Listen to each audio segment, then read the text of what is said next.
Okay, Bismillahirrahmanirrahim. Okay, students, this is lecture number 5 of Introduction to Literature 2.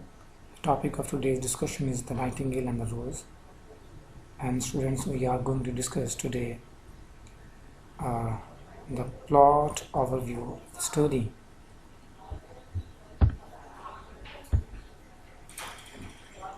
Students, the nightingale and the rose is about a student who is in love with a woman, a professor's daughter. She has told him she will dance with him if he brings her red roses, but the student's garden does not contain any roses. The nightingale listens to the lovelorn student lamenting his hopeless love and feels sorry for him. She knows how rare true love is, and she knows it when she sees it. The prince is giving a ball the following night, but although the student and the woman he loves will both be there, she will not dance with him without a red rose. Students, a lizard, a butterfly, and a daisy all tell the nightingale that it is ridiculous that the young student is weeping over a red rose, but the nightingale sympathizes with him. She flies to a nearby garden plot and asks the rose tree to give her a red rose, and in exchange she will sing for it.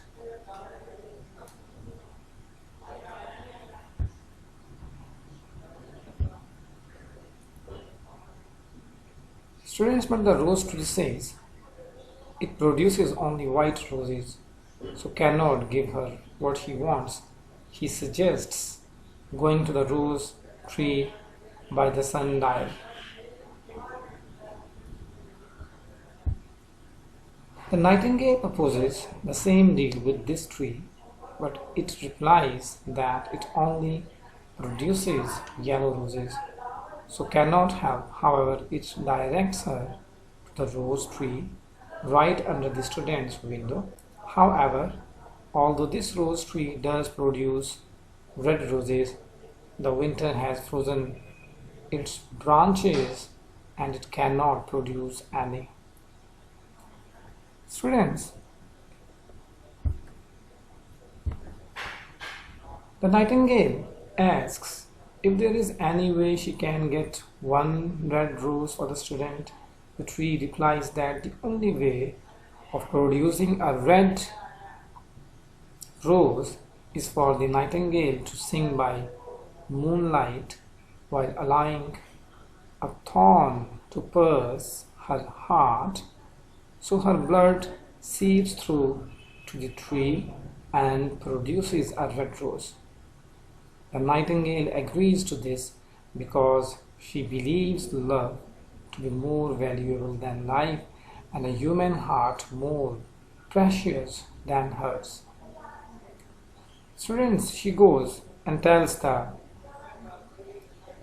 forlorn student what he is going to do, but he doesn't understand her.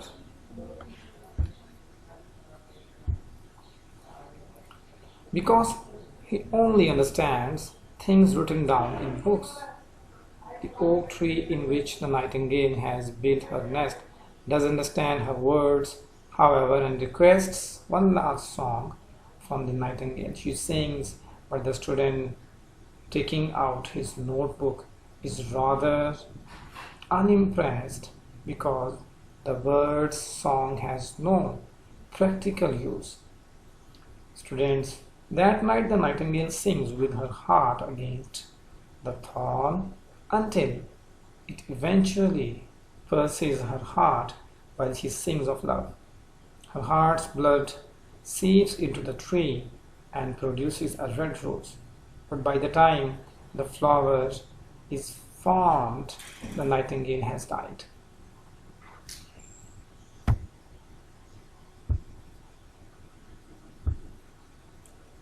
Students, the next morning, the students opens his window and sees the red rose on the tree and believes that it is there thanks to mere good luck. Plucking the rose, he goes to the house where his sweetheart lives and presents her with the red rose. But another suitor, the chamberlain's nephew, has sent her jewels which are more valuable than flowers. So she says she will dance with him instead all the ball that night. The student dances the girl for her fickleness and he calls the student denounces the girl for her fickleness and he calls him rude. He throws the red rose into the gutter where a cart rolls over it. As he walks home, he decides to reject love in favor of logic and philosophy, which have a more practical use.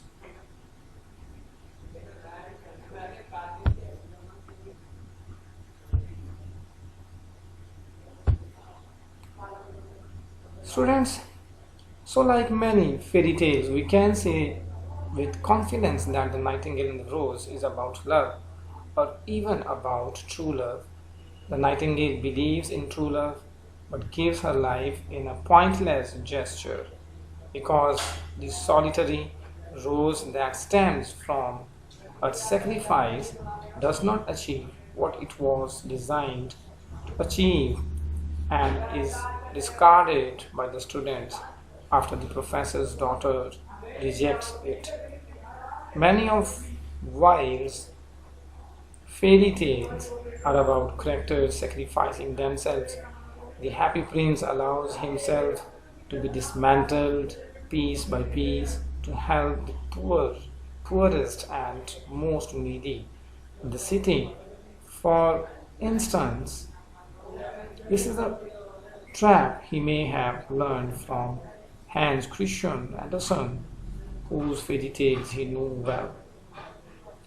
Students, instead, Andersen even wrote a fairy tale, The Nightingale, which is about nature and art, and these two themes are never far away from any Oscar Wilde story.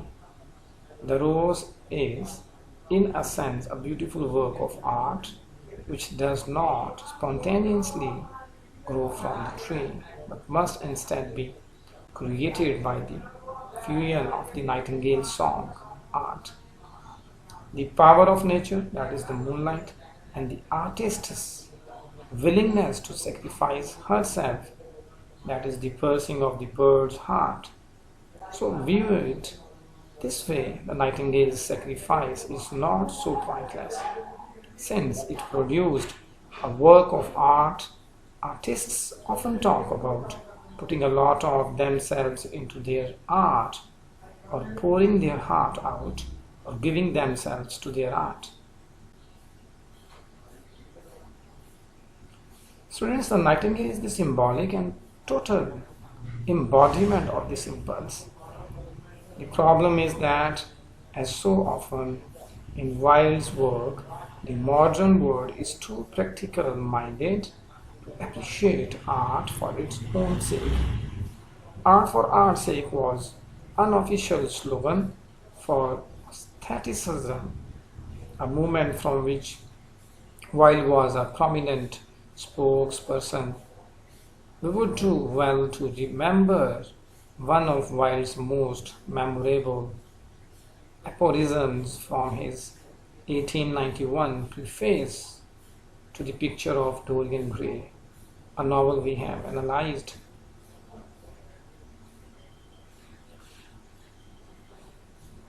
You must read this novel, students, as well, to analyze this story as well. All art is quite useless, according to Wilde. The fact that the red rose turns out not to be one of any practical use, Wilde would doubtless remind us, is not the point. It was the fact that she gave all of herself to create something beautiful. Students, The Nightingale and the Rose contains many of the features we commonly associate with traditional fairy tales. A hero, that is the student, a love interest, that is the professor's daughter, a helper, that is the nightingale. But while subverts these common character types, making the student unromantic and boorish, and the love interest fickle and materialistic. In earlier fairy tales, the hero often has to produce special gifts to win the heart and hand of the heroine.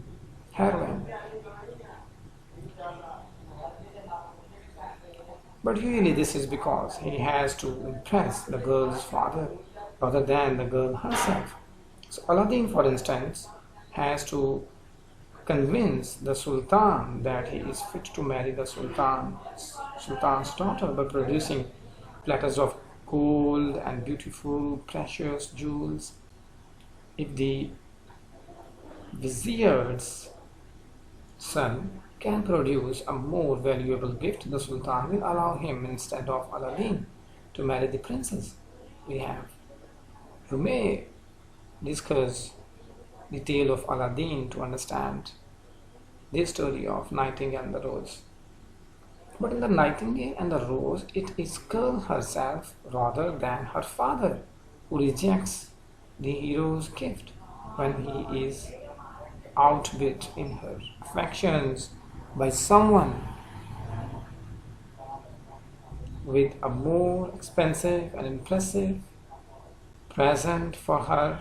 The gift represents not a dowry, which will guarantee that the hero can keep the daughter in the manner to which he has become accustomed, as the old phrase has it, but a token of affection.